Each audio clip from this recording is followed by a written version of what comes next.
Maravilha, minha gente. Vamos começar a gravação aqui da nossa correção da prova do concurso da Fiocruz 2010, tecnologista, análises clínicas. Tá todo mundo vendo a prova? Eu compartilhei, tá todo mundo vendo? Tô vendo, sim. Então, ótimo. Vamos para a questão 11, que é a primeira questão de laboratório. Essa prova ela foi feita pela Fundação Getúlio Vargas e ela dividiu em dois setores, técnicas laboratoriais e depois ela vem para análises clínicas. Então, ela separa aqui duas partes o concurso. Vamos para a primeira questão, que é a questão 11, que eles chamam de técnicas laboratoriais, que é mais geral, né? Eu acho que a ideia foi deixar a questão mais geral e depois afunilar para análises clínicas. Não deu muito certo, porque aí vocês vão ver que ele começa análises clínicas falando de temas muito básicos também. Então, não vi muito sentido em fazer isso. Porém, vamos lá, questão 11. Todo mundo acompanhando? Quanto ao procedimento de coleta de sangue com seringa e agulha descartáveis, assinale a alternativa incorreta. Ele quer a incorreta, muita atenção para isso em prova, né? Muita atenção para isso em concurso. Quando no enunciado a gente vê incorreto, correto, o que eu sempre digo é, tá diante de uma questão dessa, você vai lá e sublinha. Guarda que o que você quer é o falso, é o incorreto. Coloque a agulha na seringa sem retirar a capa protetora. Perfeito, você não vai retirar a capa protetora, o invólucro, tá bom? Você tem que manter o pérfuro cortante protegido para que você não se machuque. Então, eu não vou descartar a parte do invólucro, eu não vou reencapar, então não vou fazer isso, não é permitido em biossegurança. Então, tá correto. Solte o garrote assim que o sangue começar a fluir na seringa. Corretíssimo também, não é isso? É isso que a gente tem que fazer. Começou a fluir, seja na seringa, seja no tubo a vácuo, começou a fluir o sangue, também solta o garrote. Orienta o paciente a pressionar com o algodão a parte puncionada, mantendo o braço estendido sem dobrá-lo. Aí a gente tem um problema, tá? Embora não esteja incorreto totalmente, a gente não deve pedir para paciente pressionar nada, tá? Isso aí é uma questão mais de detalhe, assim, mas a gente não deve, tá? Orientar o paciente para pressionar o algodão, isso pode ser um problema. Alguns laboratórios particulares não curtem essa ideia de pedir para paciente pressionar nada, não.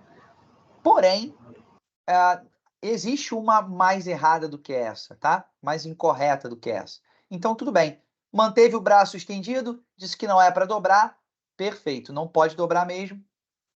Escorrer delicadamente o sangue pela parede do tubo evita a hemólise. Claro, né? Claro que sim. Inclusive, eu escorro o material pela parede do tubo sem uso da agulha. Eu já descartei a agulha e escorro o sangue pela parede do tubo. Perfeito? É isso que a gente tem que fazer. Eu também não vou furar tubo e pressionar êmbolo para encher tubo de sangue. Eu não vou fazer isso num tubo a vácuo, por exemplo, furar tubo a vácuo e pressionar com seringa e agulha para encher tubo. Não faço isso porque você hemoliza, beleza? Então é isso, escorrer o sangue pela parede do tubo. Faça a antisepsia, vale lembrar que essa é uma prova antiga, essa é uma prova de 2010, então ainda vale o termo antisepsia por uma punção venosa simples. A gente não usa degermação, não usa degerminação, não usa esse termo, então ainda é antisepsia. Então tá correto. Agora, a gente faz antisepsia com álcool 70 ou álcool iodado a 1% e depois escolhe a veia? Não. Porque se você fizer isso, o que que acontece? Você vai ter que refazer o processo.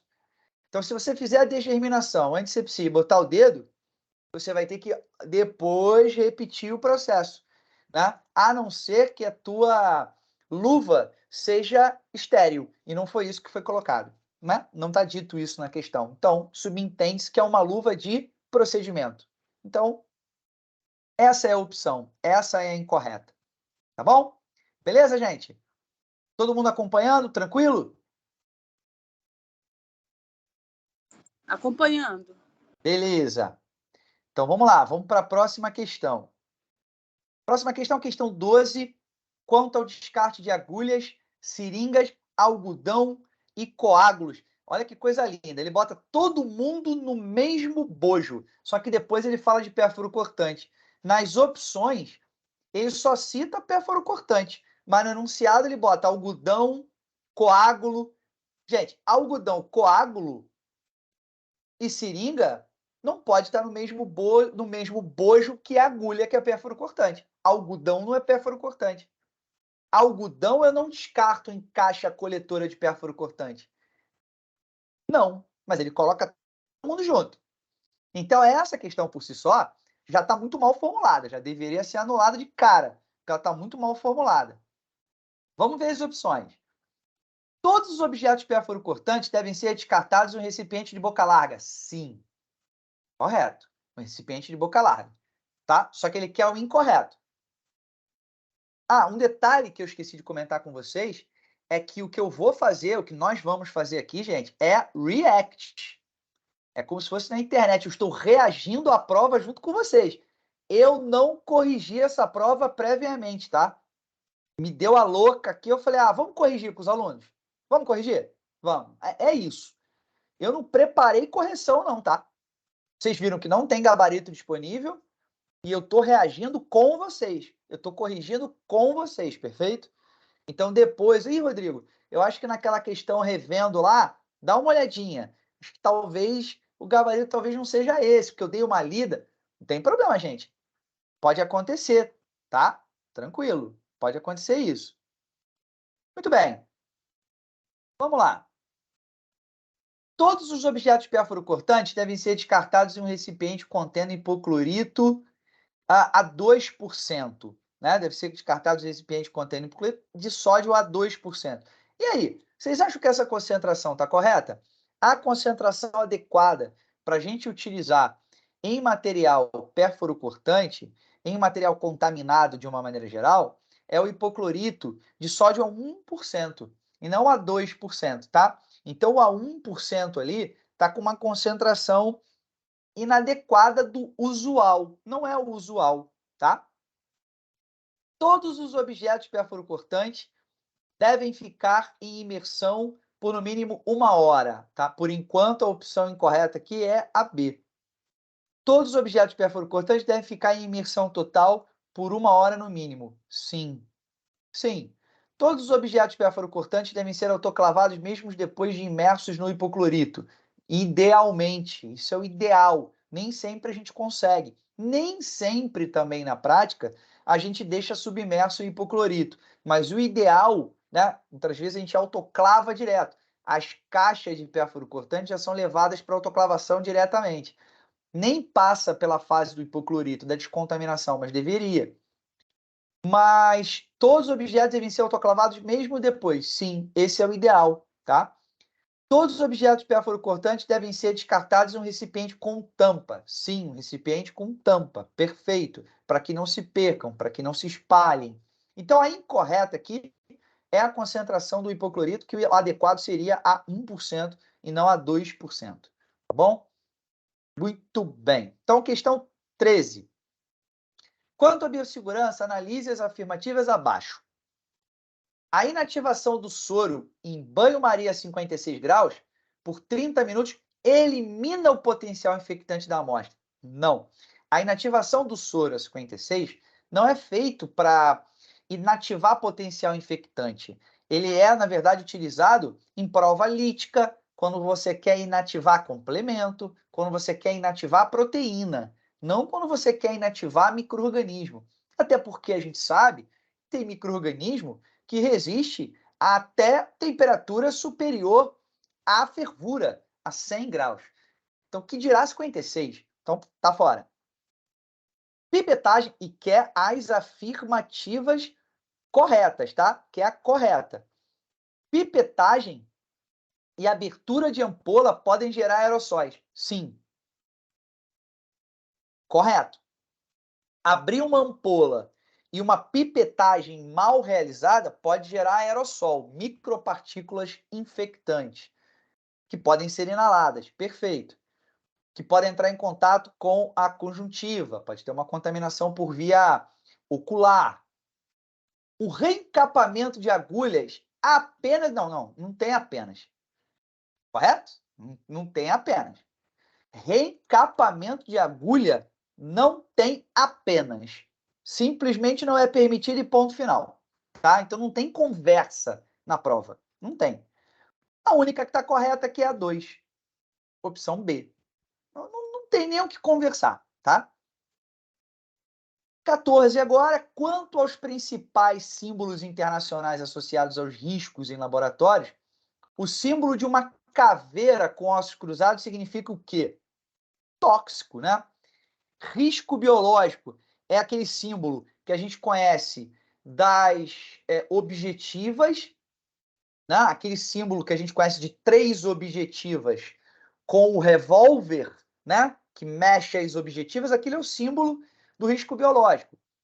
Corrosivo é aquele símbolo de, muitas vezes, um braço ou um pedaço de madeira faltando ali um pedaço, né? Um líquido gotejando aqui, meio corroendo um pedaço. Risco radioativo é aquele símbolo de radioatividade clássico. E o irritante também vai mostrar nível tópico, né, na imagem em si. Então, isso é sinalização de laboratório. O tóxico é o que é o envolvendo caveira ali, aquela caveira. 15. Quanto ao nível de biossegurança, reparem, ele está falando de nível de biossegurança e não grupo de risco.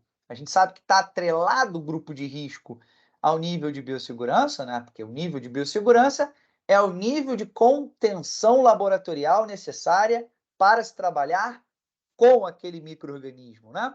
Seja ele grupo de risco 1 ao 4. E ele diz que o nível de biossegurança para manipular agentes de risco moderado, então não é de risco baixo, é risco moderado, presente na população humana, causando patologias de gravidade variável. Então, variável, né? Variável, uma doença grave, com pouco ou nenhum risco de contaminação por aerossol. Então, a gente está esgotando o grupo de risco 3, onde a manipulação deve ser feita por pessoal especificamente treinado, é NB2. Ele está descrevendo uma característica de um laboratório clássico de análises clínicas. É o NB2, tá? Quanto à urinálise, então ele vai falar aqui do EAS, o exame físico, o exame de caráter organoléptico, sensorial, né? A primeira fase do EAS compreende os seguintes itens, exceto volume, odor, densidade, aspecto, inclusive, se acrescentarem aqui, por exemplo, depósito, também pode. Está tudo dentro do exame físico. O que não está no exame físico aqui? Os corpos cetônicos. Os corpos cetônicos são feitos pela técnica de Rotera. Seja técnica química, seja na tira reativa, é Rotera. Então, é tira. Aí já é tira reativa. É exame químico. Eu sei que na tua cabeça você está me perguntando agora, mas Rodrigo, a densidade não é químico também? Não é tira reativa? A densidade, meus queridos, em concurso público, eles vão falar do refratômetro, eles vão falar do urodensímetro, eles vão falar das técnicas antigas. Então, as técnicas anteriores à tira reativa, no caso o refratômetro e o urodensímetro, eram provas que envolviam característica física. Não era uma prova química, como a gente conhece hoje, que é a técnica do polieeletrólito. Não. Tá? Naquela época não era assim. Então, hoje sim, a gente faz a densidade na tira reativa, mas a gente consegue fazer densidade fora dela. Corpos cetônicos, não. É uma prova química. Beleza? Então, muito bem. Tá legal por enquanto? Tá bacana assim? Tá ótimo, professor. Então, vamos lá. 17. manter a pressão osmótica do sangue, regular a pressão osmótica do sangue, regular o pH do sangue, são funções. E aí ele faz uma pegadinha, né? Corpos cetônicos, anticorpos, as imunoglobulinas, fosfatases alcalinas, nada disso está atrelado a essa função. E ele coloca proteínas plasmáticas e eritrócitos. Só que quando ele coloca eritrócito, o que regula o pH efetivamente no eritrócito é o bicarbonato presente no interior das hemácias e uma proteína, que é a hemoglobina. Não é o eritrócito em si. Por outro lado, as proteínas plasmáticas, elas fazem. A albumina, por exemplo, ela regula a pressão osmótica, a pressão oncótica, a pressão coloidosmótica. Então, proteínas plasmáticas seria uma resposta mais correta, porque a proteína que regula, de certa maneira, o pH sanguíneo é a hemoglobina, que é uma proteína. Então, o eritrócito em si, ele não é bem ele, e sim a hemoglobina que está no seu interior. É uma questão um pouco estranha, realmente. São duas que poderiam facilmente ter resposta verdadeira, mas eu acho que a A está um pouquinho mais correto do que a B, quando fala que proteínas plasmáticas, e ele não isola que proteínas são. Então, sim, quando ele diz que são proteínas plasmáticas, algumas proteínas plasmáticas podem fazer isso. A albumina, por exemplo, tem uma característica boa de regulação osmótica. Muito bem. 18. Quanto ao imunodiagnóstico, eu acho que até que a gente já fez essa na aula, se eu não me engano. Quanto ao imunodiagnóstico, analise as afirmativas a seguir. Quanto maior a especificidade, menor a ocorrência de falso positivo. Na verdade, não, né? Não, peraí. Quanto maior a especificidade, sim, sim. Quanto mais específico, menor a possibilidade de você detectar logo o positivo. Consequentemente, você tem uma menor ocorrência de falso positivo. Quando você baixa a sensibilidade, lembra da última aula? Eu falei do cutoff, limiar de reatividade. Quando a gente joga o limiar de reatividade para a esquerda, baixa, né? Bota a sensibilidade mais baixa, a gente aumenta a capacidade de detectar o positivo. Consequentemente, a gente pode começar a ter falso positivo ali. Então, quanto maior a especificidade, menor a ocorrência de falso positivo. Então, está correto. Imunofluorescência pode ser usada para detecção de antígenos em células. Pode. Que tipo de imunofluorescência? Que pode ser utilizada para detecção de antígeno. Última aula. Qual tipo de imunofluorescência que a gente vai detectar antígeno? Segunda a última aula. Vê se tem alguém ligado aqui.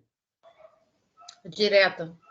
Direta. Nossa, gostei. Obrigado, Kátia, arrebentou. É isso. Imunofluorescência direta. Então tá correta também, tá? Tá correto também. Agora, imunodifusão é a reação antígeno-anticorpo realizada por meio de eletroforese. Então a primeira tá certa, a segunda tá certa. Só pode então ser a C, né? Ou então todas as alternativas estão corretas. Vamos ver. A imunodifusão é a reação antígeno-anticorpo realizada por meio de eletroforese. Eu me lembro que eu fiquei no mesmo problema na aula. Eu fiquei com a mesma dúvida na aula. Por quê? Porque a imunodifusão, nós temos um tipo de imunodifusão, na verdade dois, que tem um princípio, né? O primeiro é a imunoeletroforese. E a outra é a eletroimunodifusão. E, na verdade, usa o princípio de separação de partículas só pela carga elétrica, mas não é eletroforese, não tem uma corrida eletroforética, não tem um tampão, não tem um papel de acetato de celulose, não tem um gel de agarose, tá? Que é eletroimunodifusão, não tem isso. Então, assim, imunodifusão é a reação antígeno-anticorpo realizada por meio de eletroforese. qual imunodifusão? É complicado, né? Qual? Porque quando não fala qual, é difícil. Todas? Não, né? Então é muito complicado. Essa questão foi muito mal formulada. Daria para ficar entre a C e a E facilmente, tá? Então ficamos com um grande problema aqui. Eu não vou muito arriscar qual seria, eu acho que a C, já que a 3 não tá tão específica, eu acho que eu ficaria com a C. Eu acho que na aula passada eu fiquei com a E, se eu não me engano. Acho que eu botei as 3.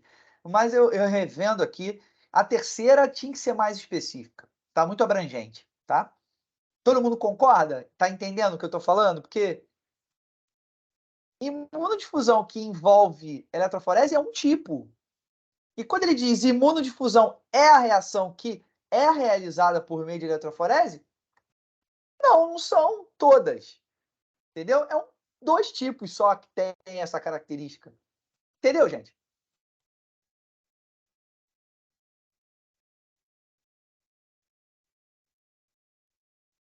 Oi? Vocês entenderam o que eu falei? Oi, oi. Sim, professor. Maravilha, maravilha. Sim. Então, ótimo, perfeito. Sim. Beleza. Vamos lá. Gente, se alguém quiser fazer algum comentário, quiser falar alguma coisa, vamos embora, fica à vontade, tá? Isso aqui é para a gente bater um papo. Isso é uma oportunidade mesmo para a gente conversar aqui sobre a prova. Aí vem 3 questões que eu acho que eles não deviam estar com muito saco assim e falaram, porra, vamos botar o quê? Vamos botar característica de fungo, bactéria e vírus. Vamos lá. Que não tem nada a ver com nada, né? Quanto aos vírus, assinale a alternativa incorreta. Ele quer o falso, tá? Alguns vírus possuem envelope bilipídico, sim. Alguns vírus possuem envelope bilipídico. Problema nenhum. Não são sensíveis a antibióticos. Vírus, né, em via de regra, não é sensível a antibiótico, né? Embora tenha muito médico que goste de passar antibiótico para o vírus. É virose, é receita antibiótico, né? Mas não, né? Então, não são sensíveis, não são sensíveis. Seus genomas podem ser de DNA ou RNA, perfeito.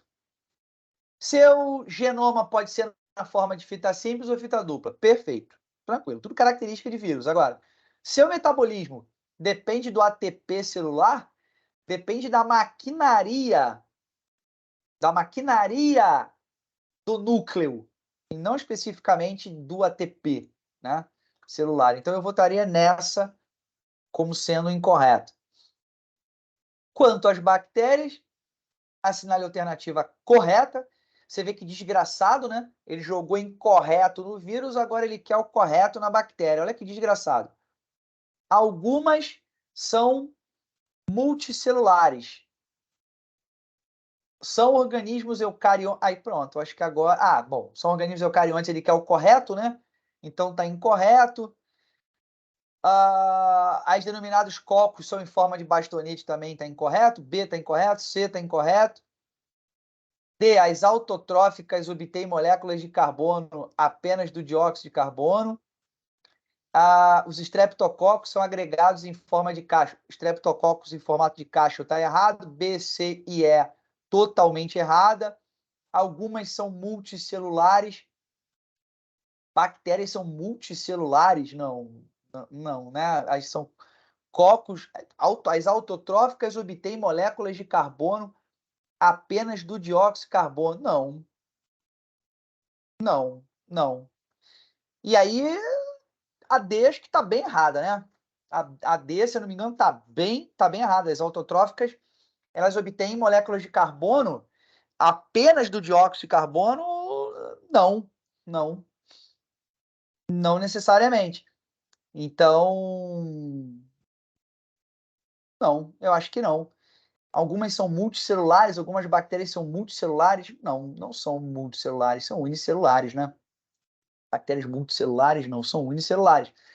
Caramba, tá brabo aí, hein? Acho que a D tá esquisita, a A tá esquisita, mas acho que a A tá mais incorreta do que a D. Né? Eu acho que a A tá mais incorreta que a D. O que vocês acham, gente? Às vezes a questão é tão óbvia que a gente fica meio empacado, né? Mas o que vocês considerariam aqui? Participem comigo aqui. que vocês acham? Lembrando que eu estou fazendo react, tá? Eu estou reagindo aqui à prova junto com vocês. Eu não corrigi antes, eu não olhei antes. O que vocês acham?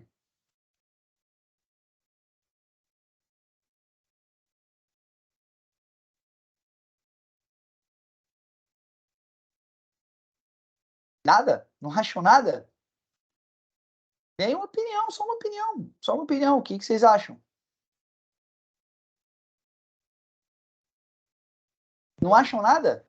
Eu acho que por eliminação seria a D mesmo, porque elas são unicelulares, né? Então, seria esse caminho Exatamente, né? mesmo. Então a D seria a correta no caso, né? Sendo unicelulares.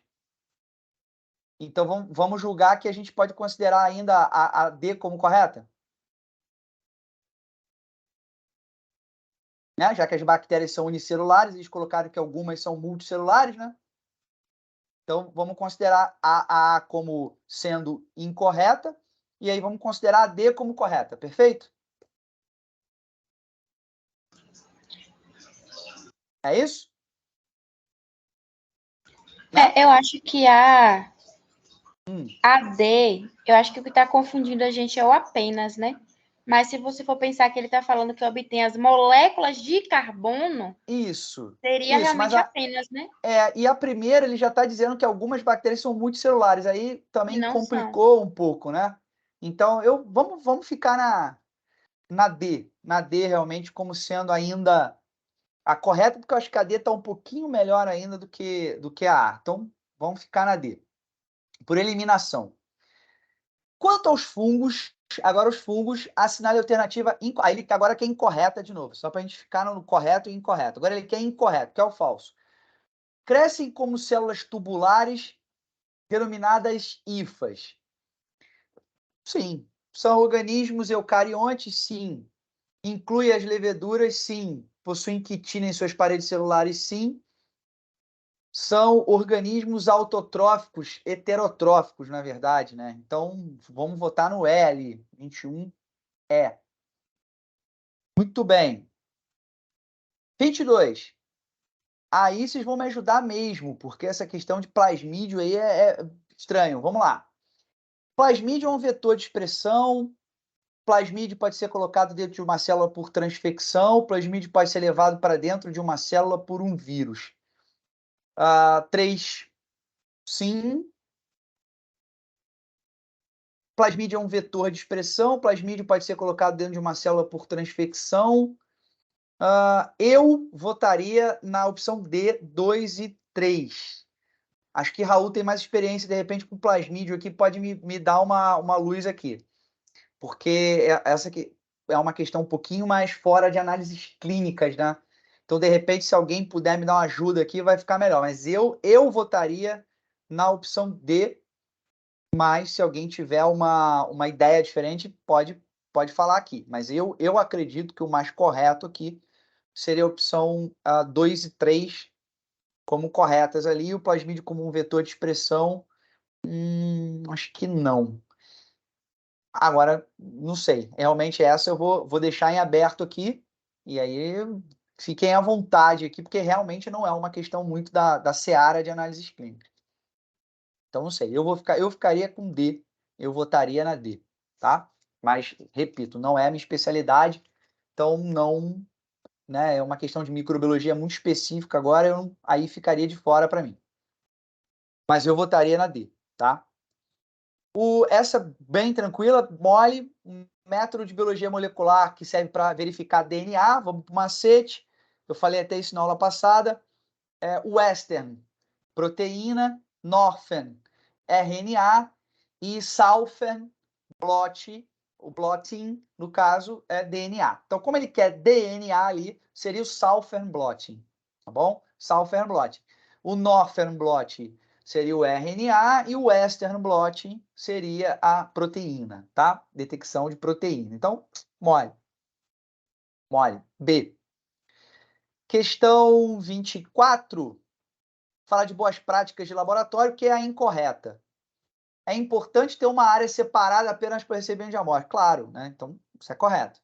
Ao transportar materiais líquidos ou semilíquidos, sempre é condicionar em recipiente fechado. Claro, sim, óbvio, né? Os reagentes químicos devem ser numerados tendo um livro contendo as informações relativas a cada número em lugar de fácil acesso.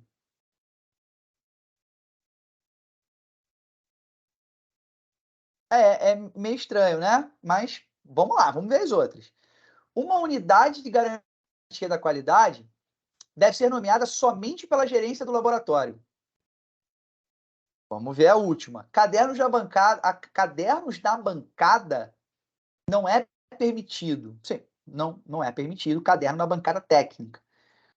Então, A, B e E estão corretos. Aí vem C e D. Os reagentes químicos devem ser numerados tendo um livro contendo as informações relativas a cada número em lugar de fácil acesso. É uma forma de caracterizar, de classificar os reagentes. A gente sabe que esses reagentes eles são alocados de forma a respeitar a compatibilidade e ou incompatibilidade entre esses reagentes, né? Se eles podem, em conjunto, oferecer um processo de combustão e tal. Então, isso a gente sabe. É uma maneira de identificar. Você tem um livro ali, um guia específico, né? Como se fosse ali um... Como é que a gente chama? Um mapa, né? Ou algo que a gente tem ali, uma instrução de trabalho, ou algo que a gente tenha numerado e a caracterização de cada reagente daquela. É uma possibilidade. Agora, uma unidade da garantia de qualidade deve ser nomeada somente pela gerência do laboratório? Por que somente a gerência do laboratório que pode nomear uma unidade de garantia da qualidade, né?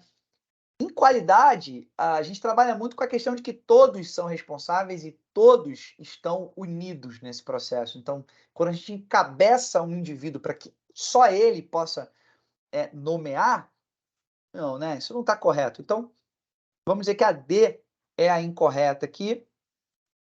Vamos para 25. Quanto às doenças causadas por parasitas, a sinal é aquela que não corresponde, né? Está incorreta. Então, tripanossomíase está correto, é parasita. Leishmania, parasita. Toxoplasma, parasita. Malária, parasita. Leptospirose, leptospira não é um parasita especificamente, né? Bactéria não é parasita, então tá fora ali. Então é a E. São secreções corporais, exceto bilis, carro, sêmen, esmegma é uma secreção produzida na glande ali, né? No pênis e tal. Agora, secreção hialina? Não, né? Secreção hialina? Não. Então, secreção hialina é a nossa opção ali para não sendo uma secreção ou fluido corporal. Quanto ao líquor, analise as afirmativas a seguir. A aparência deve ser levemente esbranquiçada. Não, né? A aparência do líquor é de água de rocha, água de montanha, translúcida. Então, está incorreto. Líquor xantocrômico significa cor rosada ou amarela. Perfeito, tá? Rosada ou alaranjada ou amarelada. Perfeito. Presença de bilirrubina, tá? Presença de bilirrubina no líquor. Tranquilo. O líquor saudável pode conter células. Perfeito. O líquor saudável pode e deve conter células. Até 5 células, tá? Até 5 células. Mais de 5 células, aí a gente já vai chamar de pleocitose, tá? Anota isso. Pleocitose. Acima de 5 células é pleocitose. E aí, sendo pleocitose, a gente tem que determinar que células são essas que estão causando esse acima de 5. E outra coisa importante, tá? Que células são essas? São células mononucleares, linfócitos e monócitos, tá bom? Naturalmente nós temos. Então, o que está ali correto? 2 e 3, né? 2 e 3, opção D. 28. Quanto ao sangue, assinale a alternativa incorreta. As hemácias não possuem núcleo, tá correto? Hematócrito é a relação de célula por volume de sangue, tá correto? Reticulócitos são células progenitoras das hemácias, precursoras, né? Digamos, progenitora, né? Precursora. A anisocitose é alteração de forma. Pronto, já achamos a incorreta. Anisocitose é alteração de tamanho. Linfócitos e monócitos são elementos mieloides.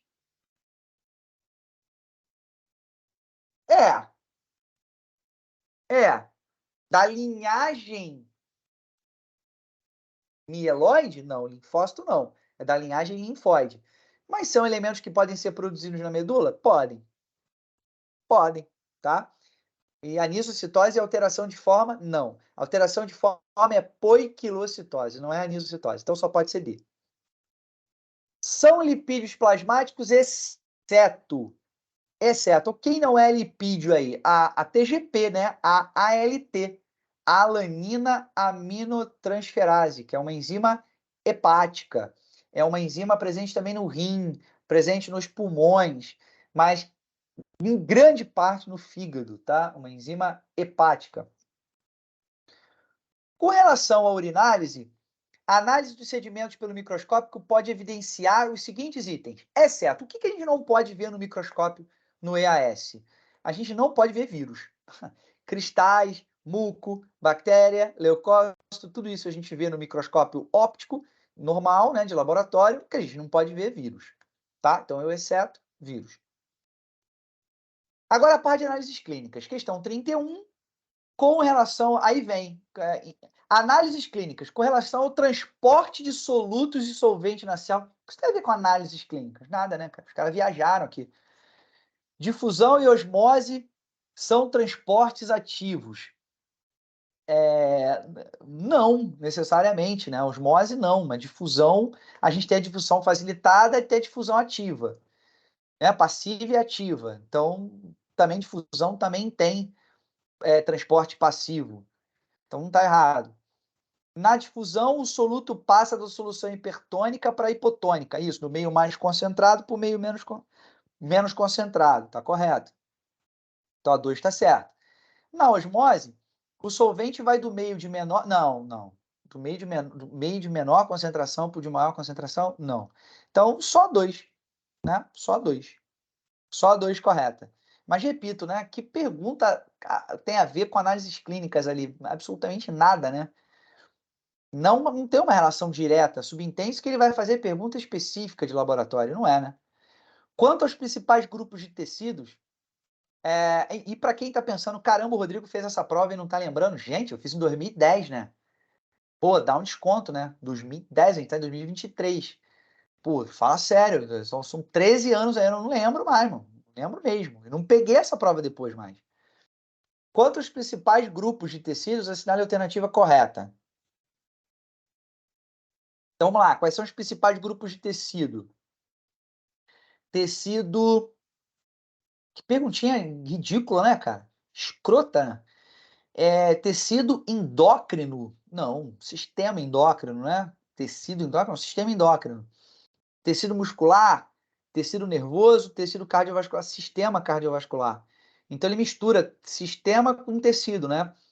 Lembrando que a gente tem células, grupo de célula, tecido, grupo de tecido, órgão, grupo de órgão, sistema. Ele mistura ali sistema com tecido.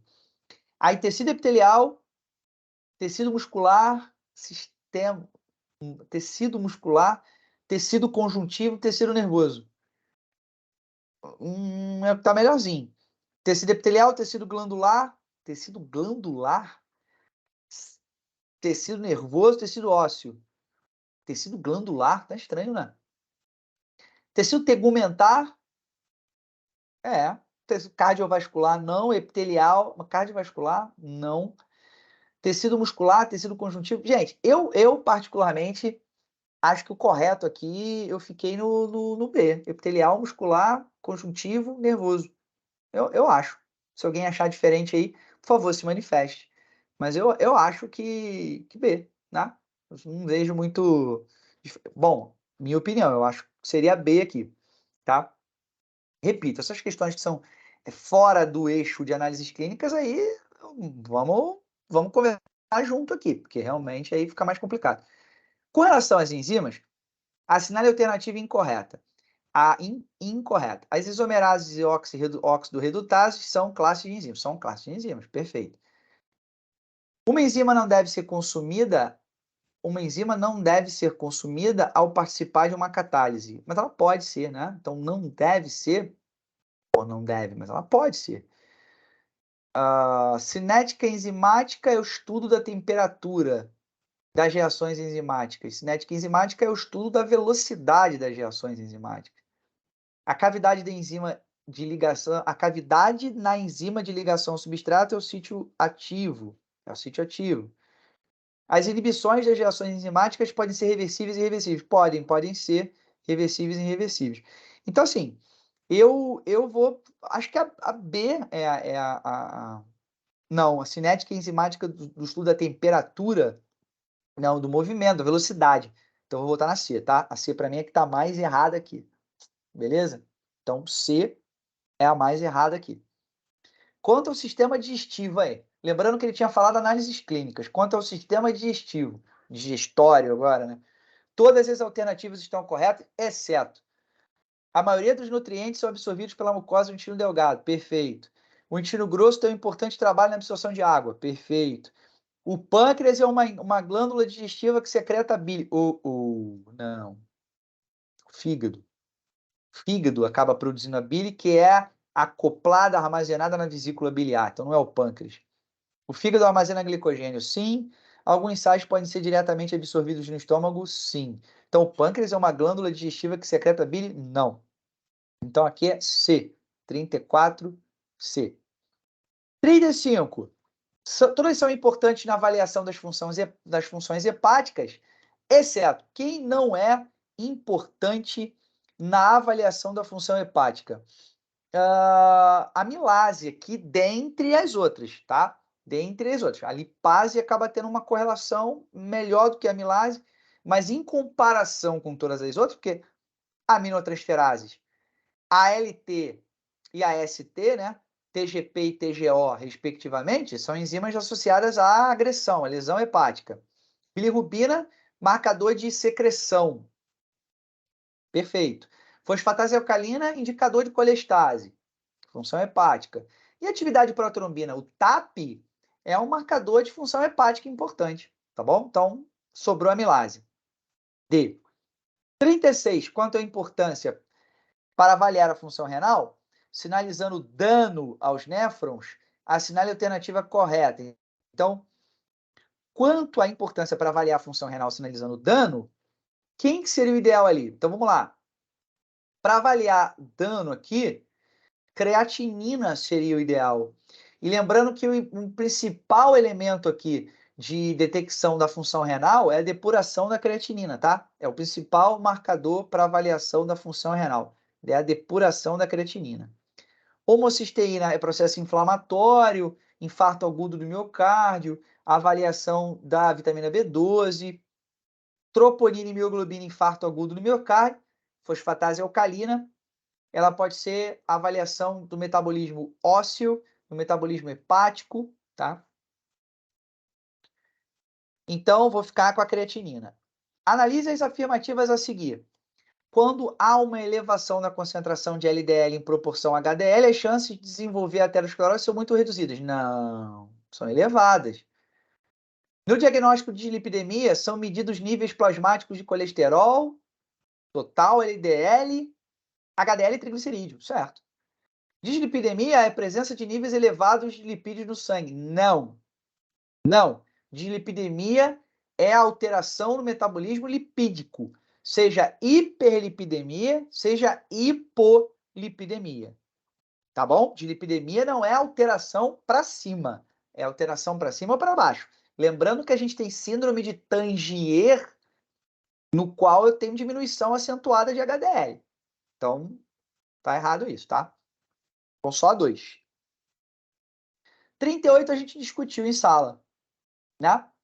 Quanto à síndrome mielodisplásica, assinale a alternativa incorreta. Então, ele quer o que não pode ser.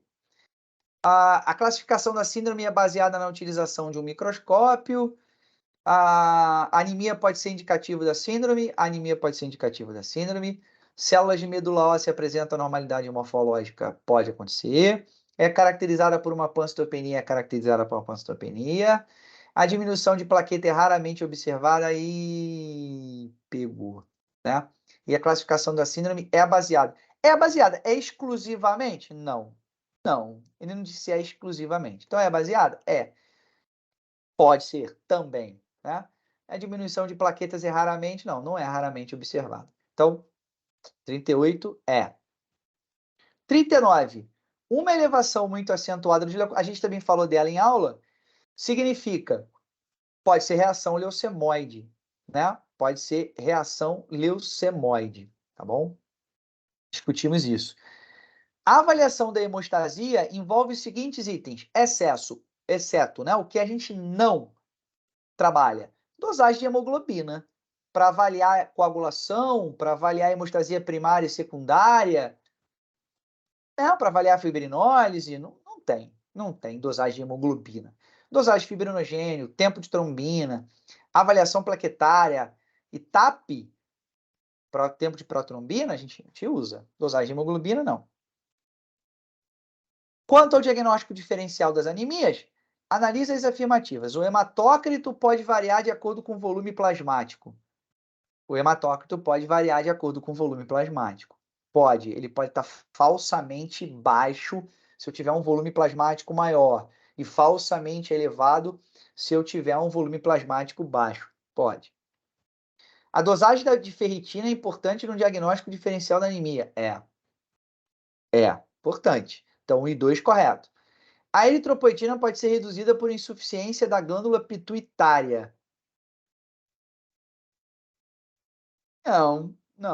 Na glândula pituitária, não. A eritropoetina tem uma regulação direta renal, tem envolvimento da glândula pituitária, não.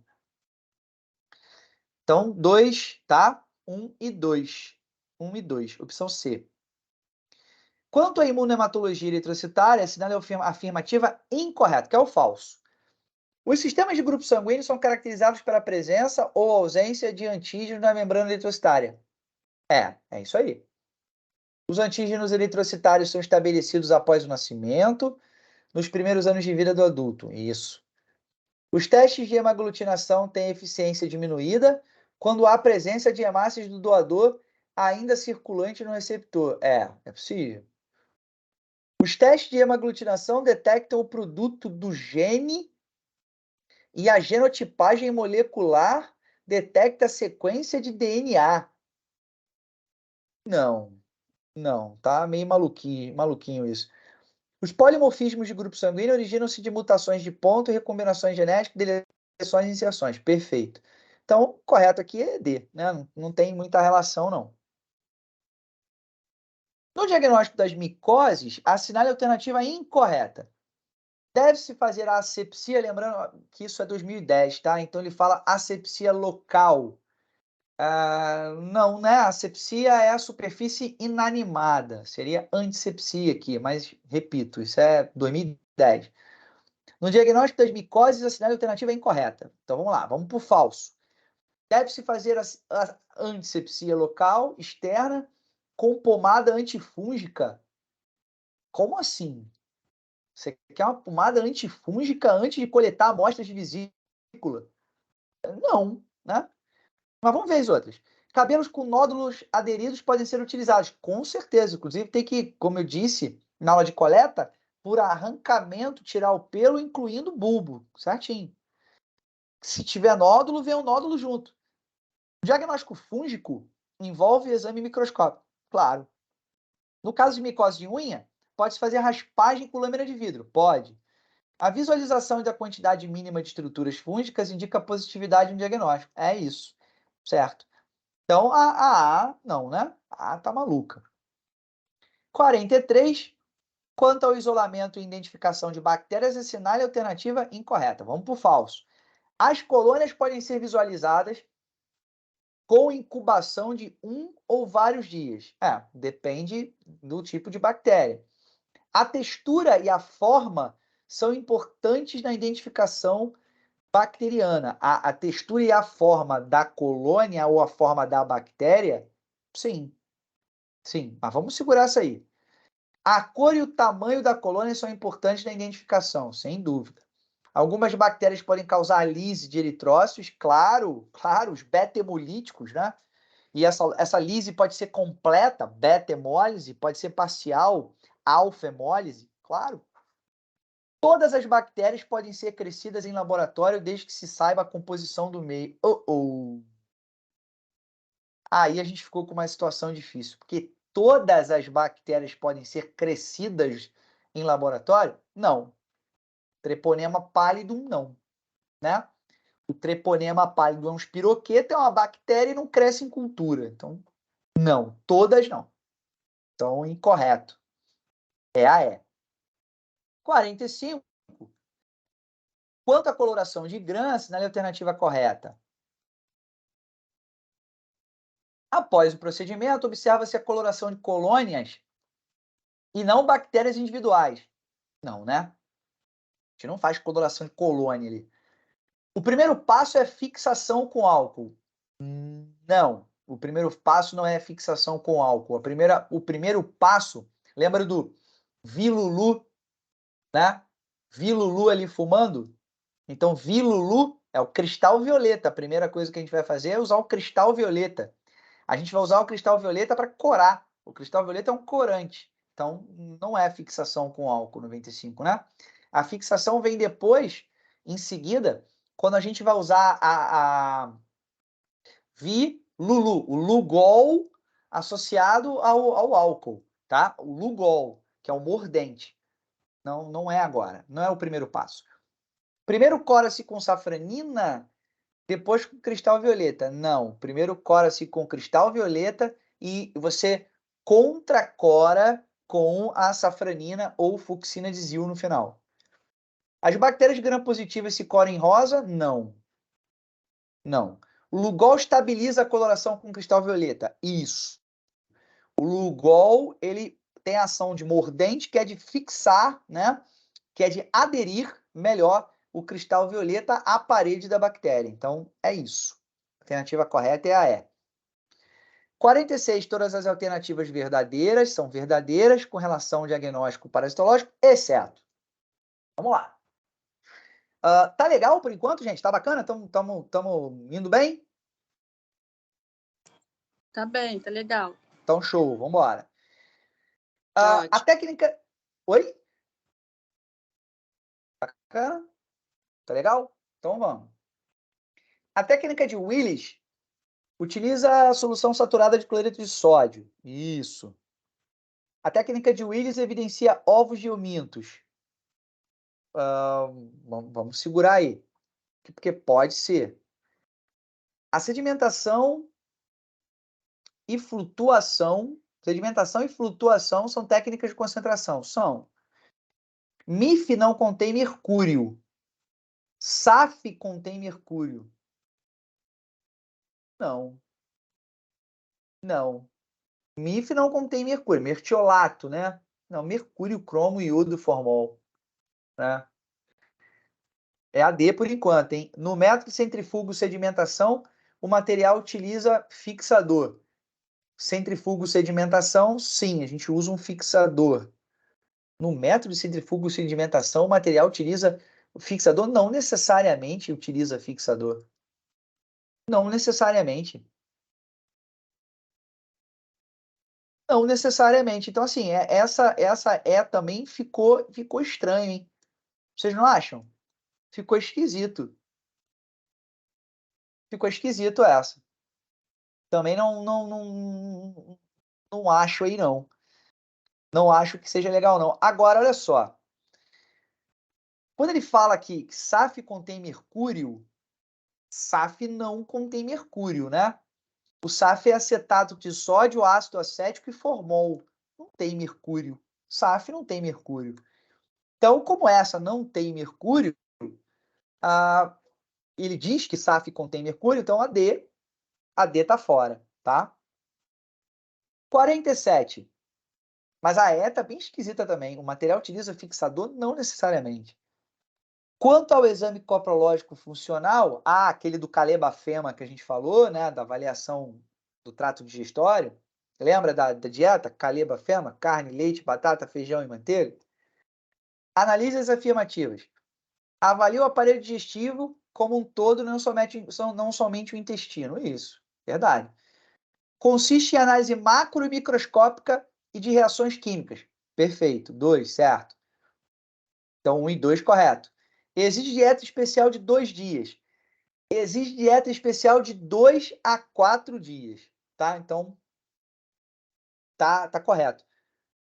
Todas as alternativas estão corretas, tá? A dieta especial é a Calebafema. Carne, leite, batata, feijão e manteiga. Com relação à parasitose, assinale a alternativa incorreta.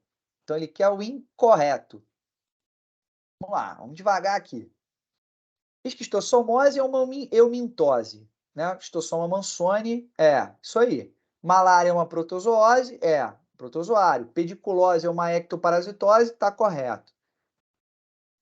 A identificação de ascaris lumbricoides geralmente se faz por sedimentação espontânea ou centrifugação. Sim, ele não falou ovos, não falou... Se ele fala ovos ou se ele fala larvas, aí são técnicas diferenciadas, mas sim, pode ser. A identificação de enteróbios vermiculares geralmente se faz por flutuação Willis. Faz por flutuação Willis.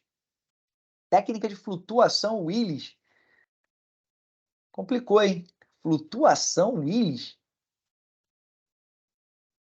Caramba, esquisito essa. A identificação de ascaris geralmente se faz por sedimentação espontânea, sim, ovo pesado ou centrifugação. Ou induzida, né? Sedimentação induzida por centrifugação. Pode ser. HIT, no caso, né? Pode ser. A identificação de enteróbios vermiculares, que é um ovo, mas é um ovo mais leve, geralmente se faz por flutuação em cloreto de sódio, para o Willis. Cara, eu vou dizer que não, tá? Até porque a identificação de enteróbios é melhor de fazer o oxiurus com a técnica do SWAB, que é a técnica de Hall, ou a técnica de Graham, que é da fita gomada. Então, vou dizer que essa é incorreta. Todos os testes imunológicos a seguir utilizam reagentes marcados. Opa, aula passada. Todos usam reagentes marcados, exceto a aglutinação. Quanto ao ELISA, assinale a alternativa incorreta. A gente falou disso também na última aula, né? O que a gente... A incorreta aqui. Pode-se utilizar o essencial uso de anticorpos monoclonais, que é incorreto, né? A coloração é diretamente proporcional ao número de reações antígeno-anticorpo. Então, a coloração é diretamente proporcional ao número de reação antígeno-anticorpo? A gente viu que não, necessariamente. A gente viu que tem exemplo de ELISA no qual a gente não tem esse padrão, né? De quanto mais colorido, mais antígeno anticorpo. É o contrário, é não ter colorido é que você tem a reação reator, né? Reativa, positiva. Então, essa A está um pouco estranha, né? Então, eu votaria na A ali como incorreta. Acho que foi isso que eu comentei na última aula. Quanto ao teste de Western blotting, a gente também já falou dela também, já usou essa questão também na aula passada. As proteínas são separadas por pontos elétricos, as proteínas das amostras recebem carga negativa. Na eletroforese, as proteínas migram por corrente elétrica, sim. A transferência é possível pela afinidade com a membrana, sim. Proteínas menores agregam e ficam presas na parte superior do gel. Em comparação com o ELISA, o Western blot é menos específico. Ela quer o correto. O Western blot é menos específico? Não. Proteínas agregam e ficam presas? Não. Na eletroforese, as proteínas migram por corrente elétrica e a transferência é possível pela afinidade com a membrana.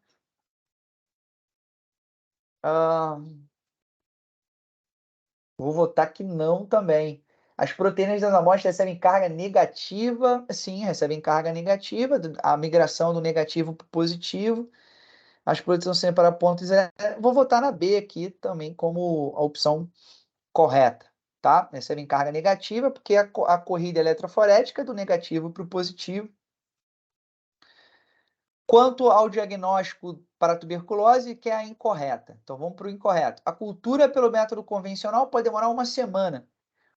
Vamos segurar, tá? Porque, na verdade, pelo método convencional pode durar um mês. A Loewenstein Janssen, tá? É meio sólido. É o LJ. Um mês. Então, já começou meio estranho. Peraí. A cultura como método de identificação de infecção por micobactéria tem mais sensibilidade que a baciloscopia. Isso é verdade. A sensibilidade da baciloscopia de escarro não chega a 80%. Isso é muito questionável, mas vamos lá. O diagnóstico principal depende de coleta de secreção do pulmão, sim. Caso seja isolado micobactéria tuberculose de alguma amostra, a doença está confirmada, sim. Bom, a cultura pelo método convencional pode demorar até uma semana para comprovação da positividade? Não, pode demorar até um mês, de 28 a 30 dias. 10 a 12 dias no Bactec MGT, sistema automatizado, Bactec MGT, 10 a 12 dias, tá? E 28 a 30 dias no Lowenstein Janssen. Então, tá fora isso aqui.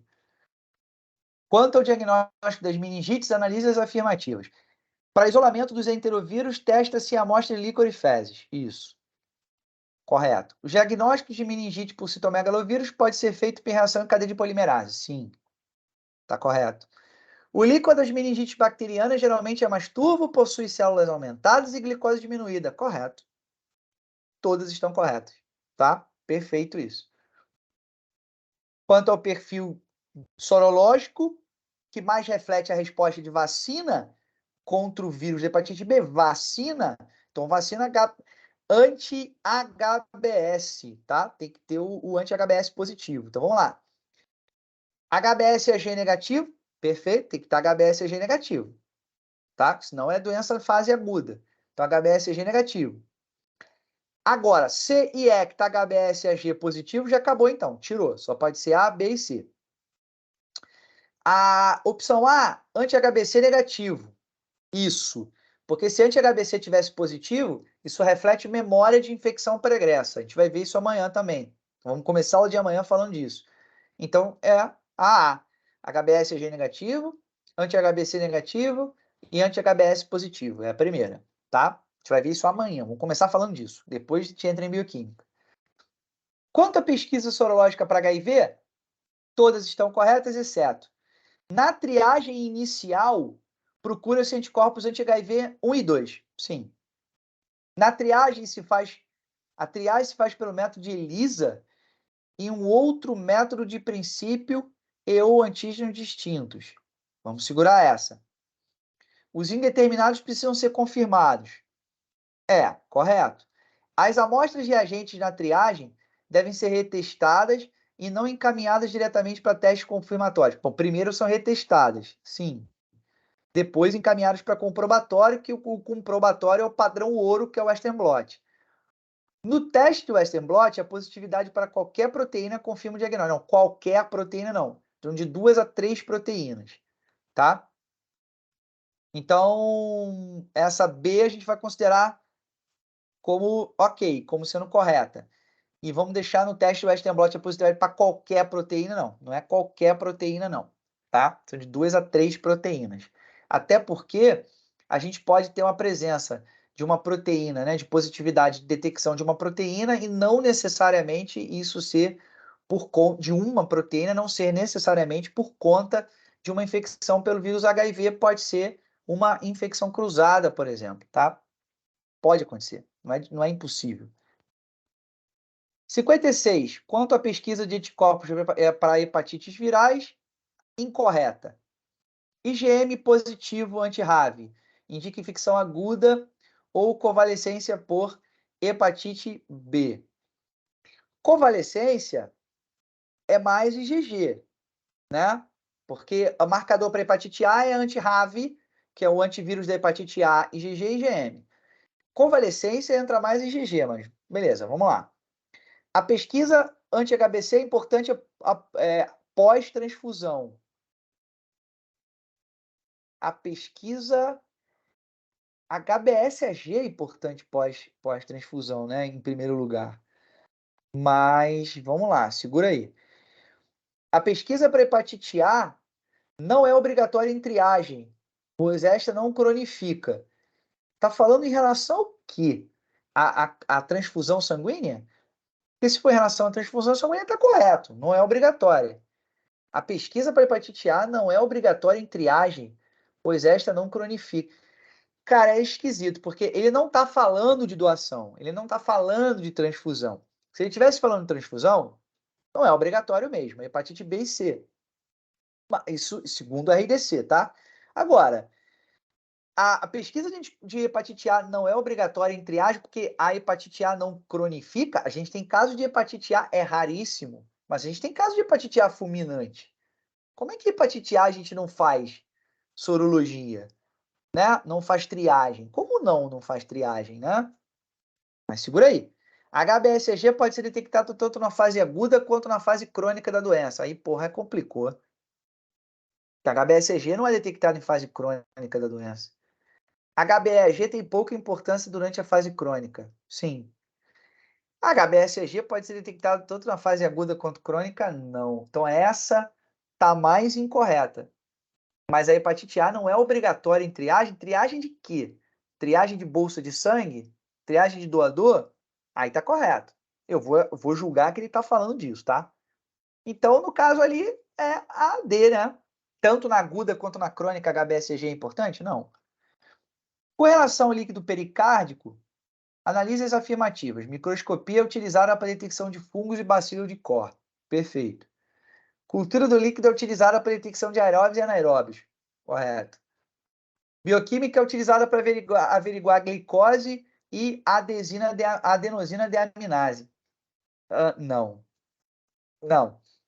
Adenosina deaminase, ADA, é uma enzima utilizada para detecção de infecção por tuberculose no líquido pleural. Líquido pericárdico, não. Então, a gente não dosa, não averigua a presença de ADA, adenosina deaminase, em líquido pericárdico, não. É líquido pleural. É um indicador de infecção por tuberculose. Então, 3 não, tá? 1 e 2, opção C. Quanto à pesquisa de laboratorial de autoanticorpos, assinale-a incorreta. Vamos para o falso. Os testes de ELISA para identificar autoanticorpos são quantitativos. Ué, podem ser. Os testes de imunodifusão dupla são testes qualitativos. Imunodifusão dupla radial, imunodifusão dupla de Osterlone. Segura aí, vamos lá, pode ser. Fatores antinucleares são detectados por imunofluorescência indireta em cultura de células. Sim.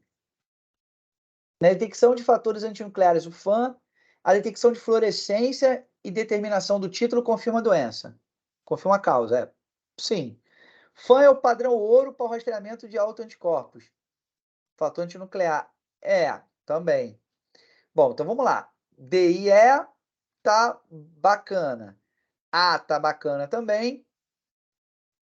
P, imunodifusão dupla. A gente tem a imunodifusão dupla de Mancini, que pode ser quantitativa. E fatores antinucleares são detectados por imunofluorescência indireta em cultura de células REP2. De células hepáticas REP2, tá correto. B, tá? B é a incorreta ali. Vamos para o B. Porque são testes qualitativos, mas tem a imunodifusão dupla de Mancini. E Ferreira e Ávila, tá? Dá uma lida no Ferreira e Ávila, para vocês verem isso. Então é B. B está incorreto. Para avaliação laboratorial da ICTS, olha que lindo, das ICTS, todas as técnicas estão corretas, exceto. Então, o que a gente não faz na avaliação da ICT, né, da barriga d'água, do líquido da cavidade peritoneal?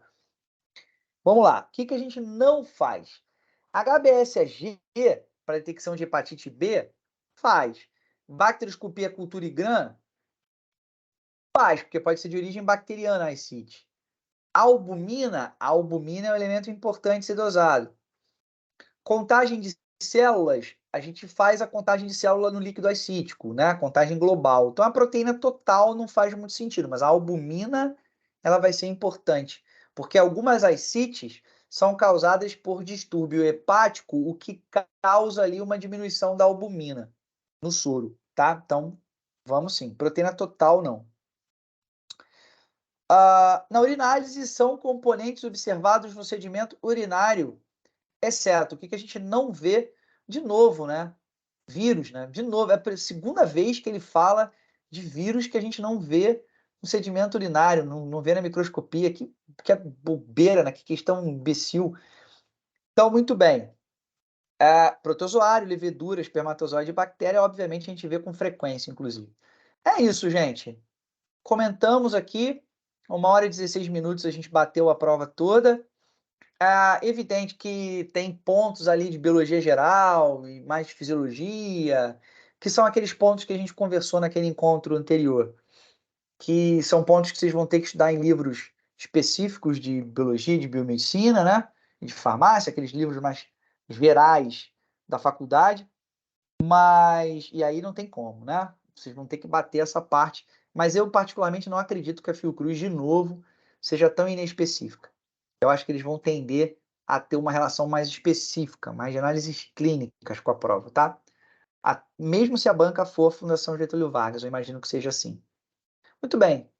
A gente não conhece a banca ainda, né? Pode ser que seja a Getúlio Vargas ou não. Vamos ver. Eles ainda vão contratar a banca. Muito bem. Todo mundo gostou? Foi bacana? Alguém quer fazer algum comentário? Alguém quer perguntar alguma coisa? Gostei muito. Foi bacana? Foi legal, né? Bom que a gente faz um bate-bola. Algumas dessas questões a gente vai acabar revendo, vamos voltar a discutir nas outras disciplinas, tá bom? A gente vai voltar a discutir isso. Mas obrigado pela participação de todos. Foi legal? Foi, muito bom. Então tá bom. Foi muito bom, obrigada. Maravilha, maravilha. Foi sim, professor. Valeu, valeu. A gente volta amanhã, então. Amanhã a gente continua lá ao vivão, terminando a parte de imunodiagnóstico e falando de bioquímica. Valeu, gente. Grande abraço para vocês. Fiquem com Deus. Boa sexta. Fica com Deus, até amanhã. Valeu, boa noite.